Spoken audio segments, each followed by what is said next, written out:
നമസ്കാരം. Bigg Boss season 5 episode 59 review ആണ്. റിവ്യൂയിലേക്ക് പ്രോപ്പറായിട്ട് കടക്കുന്നതിന് മുൻപ് തന്നെ വിജയാഘോഷങ്ങൾ കഴിഞ്ഞ് മുന്നോട്ടേക്ക് പോകാം. ഡേഞ്ചർ കോയിൻ ഗെയിമിന്റെ അവസാന റൗണ്ടിൽ അനിയൻ മിഥുൻ റിനോഷ് എന്നിവർ എത്തിയിരിക്കുകയാണ്. അനിയൻ മിഥുന്റെ ഫസ്റ്റ് പൊസിഷനെ നിഷ്പ്രഭമാക്കിക്കൊണ്ട് റിനോഷിന്റെ സെക്കൻഡ് പൊസിഷൻ ആഘോഷിക്കുകയാണ് എല്ലാവരും.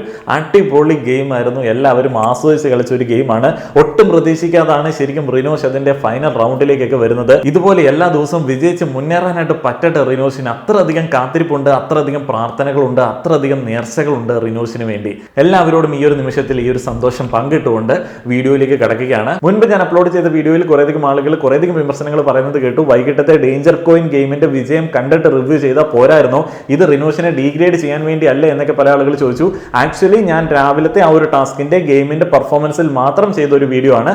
വൈകിട്ട് വരെ ഇങ്ങനെ കാത്തിരുന്നിട്ട് ഒരാൾ ജയിക്കുമോ ഇല്ലയോ എന്നൊക്കെ നോക്കി കവടി നിരത്തി എനിക്ക് വീഡിയോ ചെയ്യാൻ പറ്റാത്തത് കൊണ്ടാണ് ആ ഒരു വീഡിയോയിൽ അങ്ങനെ പറഞ്ഞത്. പിന്നെ റിനോഷിനെ ഡീഗ്രേഡ് ചെയ്തു എന്ന് കുറേയധികം ആളുകൾ പറഞ്ഞു. എങ്ങനെയാണ് ഡീഗ്രേഡ് ചെയ്യുന്നത്? റിനോഷ് അല്ലേ അവിടെ നിന്ന് ബാക്കിയുള്ള ഗെയിം പ്ലേയേഴ്സിനെ എല്ലാം ഡീഗ്രേഡ് ചെയ്യുന്നത്. റിനോഷിന്റെ ഫാൻസ് വന്ന് പേഴ്സണലായിട്ട് പറയുന്ന കാര്യങ്ങൾ ഏറ്റവും കൂടുതൽ പറയുന്നത് റിനോഷ് നന്മയാണ് ആഗ്രഹിക്കുന്നത്, അതേപോലെ തന്നെ റിനോഷിന് ഡ്രീംസ് ഉണ്ട്. അപ്പോൾ ബാക്കിയുള്ള ആളുകൾക്കൊന്നും ഡ്രീംസ് ഇല്ലേ? ബാക്കിയുള്ള ആളുകളൊന്നും നന്മയുള്ള ആൾക്കാരല്ലേ? അവർ ഡ്രീംസിന്റെ കൂടെ എഫേർട്ട് ഇട്ടിട്ട് കുറേയധികം കാര്യങ്ങൾ ചെയ്യുന്നു. റിനോഷ് പലപ്പോഴും ഡ്രീംസ് മാത്രമായിട്ട് മുന്നോട്ടേക്ക് പോകുന്നു. അതിന്റെ കൂടെ തന്നെ കുറേയധികം ആളുകൾ പറഞ്ഞു റിനോഷിന്റെ സ്ട്രാറ്റജി എന്ന് പറയുന്നത് ആളുകളുടെ ഹൃദയം കവരുക എന്നുള്ളതാണ്. ആളുകളുടെ ഹൃദയം കവർന്ന ധാരാളം ആളുകൾ ഇവിടെ ഉണ്ട്. ഒരിക്കലും നമുക്ക് കംപ്ലീറ്റ് ആയിട്ട് ആളുകളുടെ ഹൃദയം കവരാൻ വേണ്ടി പറ്റില്ല.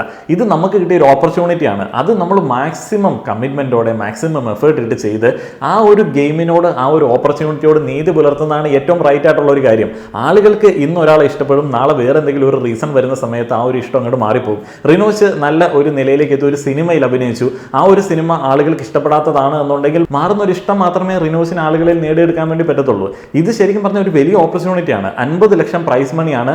രാവിലെ തൊട്ട് വൈകിട്ട് വരെ ഇരുന്ന് ഗെയിം കളിക്കാം, ഭക്ഷണം അവിടെ കിട്ടും, അതിന് പെർ ഡേ പേയ്മെന്റ് ഉണ്ട്. ഇതുപോലുള്ള ഒരു ഓപ്പർച്യൂണിറ്റി എന്ന് പറയുന്നത് കേരളത്തിന് അധികം ആളുകൾക്കൊന്നും കിട്ടാത്ത ഒരു ഓപ്പർച്യൂണിറ്റിയാണ്. അവിടെ കണ്ടസ്റ്റന്റ് ആയിട്ടുള്ള റിനീഷയ്ക്ക് ഡ്രീംസ് ഉണ്ട്, വിഷ്ണു ജോഷിക്ക് ഡ്രീംസ് ഉണ്ട്, ജുനൈസിന് ഡ്രീംസ് ഉണ്ട്. അങ്ങനെയുള്ള പല ആളുകൾക്ക് ഇഷ്ടം പോലെ ഡ്രീംസ് ഉണ്ട്. അതേപോലെ അതിലും വലിയ ഡ്രീംസ് ഉള്ള ആളുകൾ പല ആളുകളും പുറത്തേക്ക് പോയി. ഈവൻ റിനോഷിന്റെ ഫ്രണ്ട് ആയിട്ടുള്ള ശ്രുതി പോലും നല്ലൊരു പ്ലെയർ ആയിരുന്നു, പുറത്തേക്ക് പോയി. അങ്ങനെയുള്ള ഒരു സാഹചര്യത്തിൽ നിന്നിട്ട് ബാക്കിയുള്ള ആളുകളെക്കാളും കൂടുതലായിട്ട് റിനോഷിനെ കുറിച്ചിട്ട് പറയണമെന്ന് പറയുന്നതിനകത്ത് ഒരു മാന്യതയില്ലേ?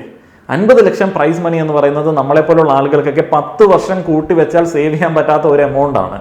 അത്രയധികം എക്കണോമിക്കലായിട്ടുള്ള വെല്ലുവിളികൾ നേരിടുന്ന ഒരു സാഹചര്യത്തിൽ, ഒരു ഓപ്പർച്യൂണിറ്റി കിട്ടുന്ന സാഹചര്യത്തിൽ ഒരു ലോജിക്കും ഇല്ലാതെ അതിൽ വർക്ക് ചെയ്യാതിരുന്നിട്ട് കുറേയധികം ആളുകളെ ഇറക്കിയിട്ട് എന്തെങ്കിലുമൊക്കെ പറഞ്ഞിട്ട് കാര്യമുണ്ടോ? എന്തെങ്കിലും ചെയ്തു കഴിഞ്ഞാൽ നമ്മളൊരു ഗ്രേഡ് ഇടും.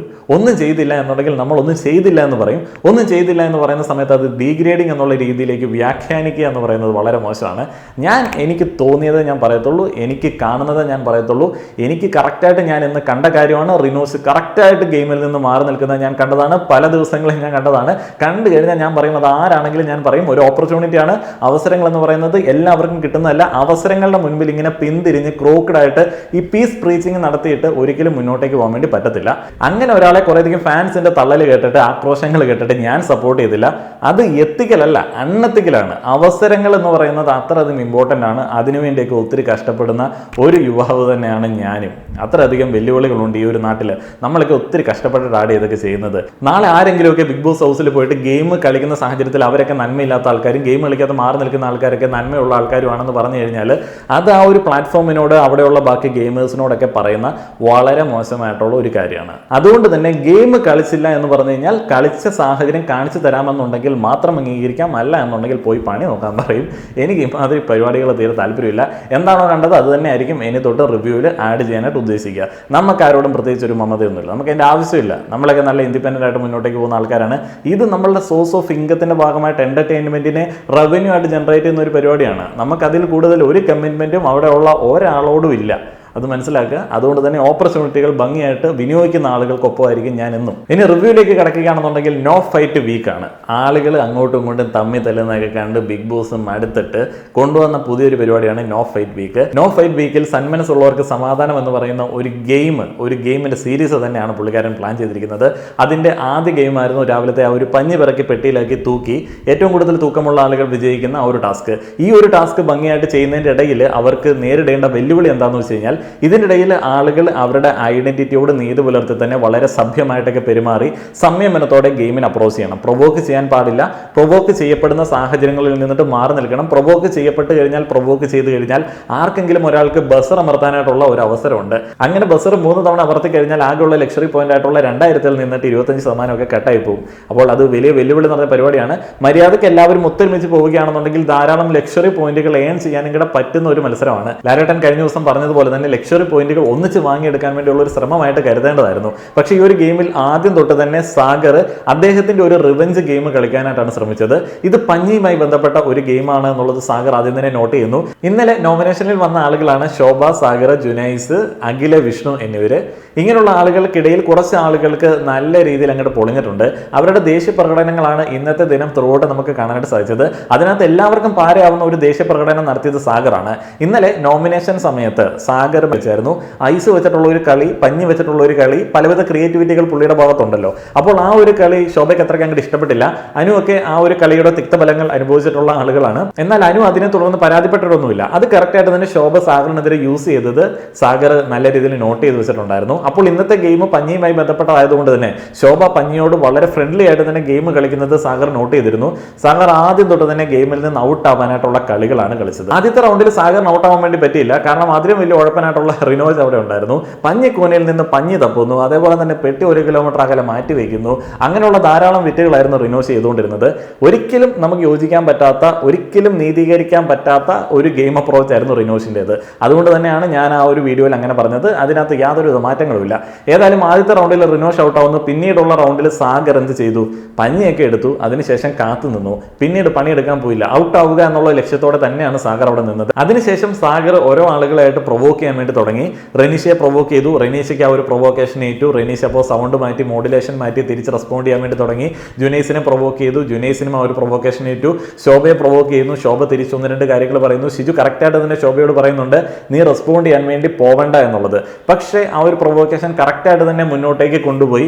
അത് എങ്ങനെയെങ്കിലുമൊക്കെ മാനേജ് ചെയ്തിട്ട് ബസർ അടിപ്പിക്കാനായിട്ടുള്ള സാഗറിന്റെ ശ്രമം ഒരു പരിധി വിജയിച്ചു. സാഗർ ബസർ അടിച്ചു. രണ്ടാമത് ആ ഒരു ബസർ അടിച്ചതിനെ ചോദ്യം ചെയ്തിട്ട് പിന്നെയും ആളുകൾ ചെറിയ രീതിയിൽ സാഗറിനോട് റെസ്പോണ്ട് ചെയ്യുന്നുണ്ടായിരുന്നു. രണ്ടാമത്തെ ആ ഒരു ബസർ അടി എന്നൊക്കെ പറഞ്ഞാൽ ഒട്ടും ന്യായീകരിക്കാൻ പറ്റാത്തതാണ്. റെനീഷ് എന്തോ പറഞ്ഞെന്ന് പറഞ്ഞിട്ട് രണ്ടാമത്തെ ബസർ അടിച്ചു. അതിനുശേഷം എല്ലാവരും കൂടെ സാഗറിനെതിരെ തിരിഞ്ഞു. അവിടെയാണ് ജുനൈസ് തന്റെ ദേഷ്യം മുഴുവൻ പ്രകടിപ്പിച്ച് പുറകോട്ട് നിരങ്ങിയിരിക്കുന്നു. നിനക്ക് എത്ര സ്പേസ് മതിയോ എന്നൊക്കെ ചോദിക്കുന്നു. കുറേയധികം കാര്യങ്ങൾ പറയുന്നു. എല്ലാവരും കൂടെ സാഗറിനോട് ചില കാര്യങ്ങൾ ചോദിക്കുകയും അവസാനം ബിഗ് ബോസ് സാഗറിന് റീസൺ പറയാനായിട്ട് ഒരു അവസരം കൊടുക്കുന്നു. ആ ഒരു അവസരം ആളുകൾ ഇന്ററപ്റ്റ് ചെയ്ത് നശിപ്പിക്കുമെന്നുള്ളൊരു സാഹചര്യം വന്ന സാഹചര്യത്തിൽ അഖിൽ മാരാർ ഫൈനൽ ബസർ അടിച്ചു. അതിനോടും എനിക്ക് പേഴ്സണലി യോജിപ്പൊന്നുമില്ല. അഖിലും സാഗറിനോടൊപ്പം തന്നെ ബാക്കിയുള്ള ആളുകളെ പ്രൊവോക്ക് ചെയ്യാനായിട്ട് കൂടെ നിന്ന ആളാണ്. എല്ലാവരുടെയും ഐഡന്റിറ്റി ഇതാണോ, ഇതൊക്കെ കട്ട ഫേക്കാണ്, ശോഭയൊക്കെ കട്ട ഫേക്കാണെന്നൊക്കെ പറഞ്ഞ് ശോഭയെ നല്ല രീതിയിൽ നമ്മളുടെ അഖിലും പ്രൊവോക്ക് ചെയ്യുന്നുണ്ടായിരുന്നു. ഏതായാലും ഇവരുടെ 500 ലക്ഷറി പോയിന്റുകൾ പോയി. ഈ ഒരു ഗെയിം റദ്ദാവുകയും 500 ലക്ഷറി പോയിന്റുകൾ പോവുകയൊക്കെ ചെയ്ത സാഹചര്യത്തിലാണ് അവലോകന യോഗം കൂടിയത്. അവലോകന യോഗത്തിൽ പല ആളുകളും നല്ല അഭിപ്രായങ്ങളൊക്കെ പറഞ്ഞു. ഇവിടെയാണ് നമ്മൾ വിഷ്ണു അഖിൽമാരാർക്കെതിരെ ഗംഭീരമായിട്ടുള്ള ഒരു പണി കൊടുത്തത് നമ്മൾ കണ്ടത്. പല ആളുകൾ ഫേക്കാണ്, ഇവരുടെ ഐഡന്റിറ്റികളൊക്കെ ഫേക്കാണ്, എന്തിനാണ് ഇങ്ങനെ ഫേക്ക് ആവുന്നത് എന്നൊക്കെ ചോദിച്ചിട്ടുള്ള വലിയ പ്രസംഗമായിരുന്നു അഖിൽമാരാർ നടത്തിയത്. അതിനിടയ്ക്ക് റിനോഷിന്റെ പ്രസംഗം കാര്യങ്ങളൊക്കെ ഉണ്ടായിരുന്നു.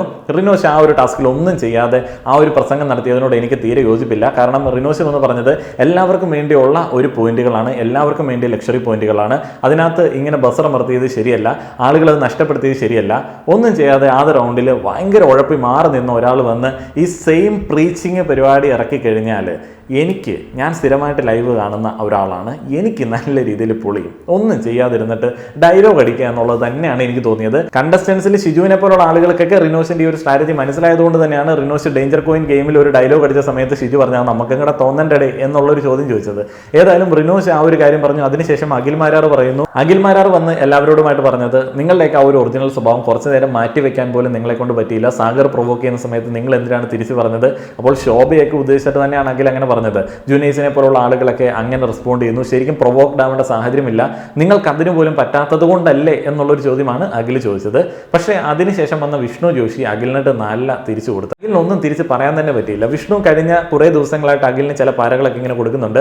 വിഷ്ണു അഖിൽ തമ്മിലുള്ള ഒരു ഗെയിമൊക്കെ ഇനി ഓൺ ആവാനായിട്ടുള്ള സാധ്യതയുണ്ട്. ഐഡന്റിറ്റി മാറ്റി വെച്ചാണോ കളിക്കുന്നത് എന്ന് ചോദിച്ച അഖിൽമാരോട് വിഷ്ണു പറഞ്ഞൊരു കാര്യമുണ്ട്. പുറത്ത് നിന്ന് കഴിഞ്ഞ ദിവസം ഒരാൾ വന്നിരുന്നല്ലോ, നിങ്ങളുമായിട്ട് ചില എതിർപ്പുകളുള്ള ആളുകളാണ്, നിങ്ങൾ അവിടെ ഐഡന്റിറ്റി മാറ്റി വെച്ച് അയാൾക്ക് മസാജ് ചെയ്ത് കൊടുത്തു. ആദ്യ ദിനങ്ങളിൽ ഗെയിമിൽ നിന്ന് മാറി നിന്ന നിങ്ങൾ ലക്ഷറി പോയിന്റുകൾക്ക് വേണ്ടി രണ്ടാമത്തെ ദിവസം ഗെയിമിലേക്ക് എൻ്റർ ആയി.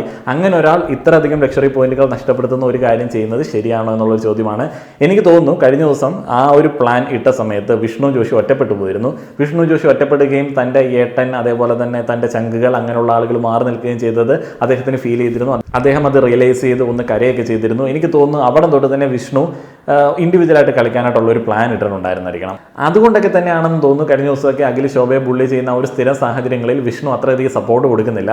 അതേപോലെ വിഷ്ണു ഇൻഡിപെൻഡന്റ് ആയിട്ട് പോയിന്റുകൾ കാര്യങ്ങളൊക്കെ പറയുന്നുണ്ട്. ശോഭ അടക്കമുള്ള ആളുകളോട് വിഷ്ണു നല്ല രീതിയിലൊരു കെയർ കൊടുക്കുന്നതും അഖിലുമായിട്ട് അധികം പ്ലാനിങ്ങിന് പോകാത്തതും ഒക്കെ നമ്മൾ അതിൻ്റെ കൂടെ കൂട്ടി വായിക്കേണ്ട ചില കാര്യങ്ങളാണ്. ഇന്ന് ആരോഗ്യപരമായിട്ടുള്ള ബുദ്ധിമുട്ടുകൾ കൊണ്ടാണോ അതോ വേറെ എന്തെങ്കിലും കാരണങ്ങൾ കൊണ്ടാണോ എന്നുള്ളത് അറിയില്ല, അഖിൽ ടാസ്കുകളിൽ നിന്നിട്ട് മാറിയിരിക്കുകയാണ്.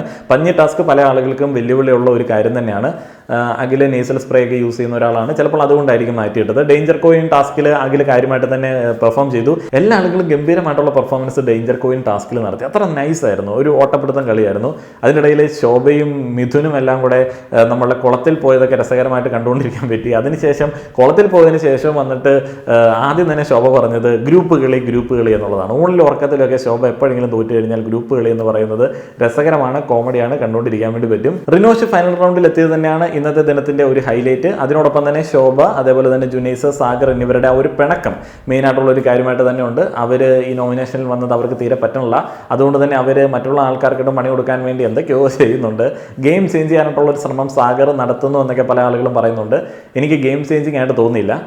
ശോഭയ്ക്കിട്ട് ഒരു പണി, അല്ലെങ്കിൽ സാഗർ പ്രേക്ഷകർക്ക് ഒരു മെസ്സേജ്, സാഗറിന് കമ്മ്യൂണിക്കേറ്റ് ചെയ്യാനുള്ള കാര്യങ്ങൾ അത് പറഞ്ഞു കൊടുക്കാൻ വേണ്ടിയുള്ള ഒരു അവസരം, അങ്ങനെയൊക്കെയാണ് എടുത്തതെന്ന് എനിക്ക് തോന്നുന്നു. എന്താണെങ്കിലും മൊത്തത്തിൽ ലക്ഷറി എന്ന് പറയുന്നത് എല്ലാവർക്കും ഉപയോഗിക്കാൻ പറ്റുന്ന ഒരു സംഭവമാണ്. അത് നഷ്ടപ്പെടുത്തിയ ഒരു ടാസ്ക് തന്നെയായിരുന്നു. ഇവരുടെ തന്നെ സർവൈവലിന് ബുദ്ധിമുട്ടുള്ള ഒരു കാര്യമാണ് ഇവർ ചെയ്തു വെച്ചിരിക്കുന്നത്. പേഴ്സണലി എനിക്ക് അങ്ങനെയാണ് തോന്നിയത്. കൂടുതൽ ഗഹനമായിട്ടുള്ള ചിന്തയൊന്നും എനിക്ക് വന്നില്ല. അങ്ങനെയൊക്കെയാണ് തോന്നിയത്. വീഡിയോ കണ്ട എല്ലാവർക്കും നന്ദി.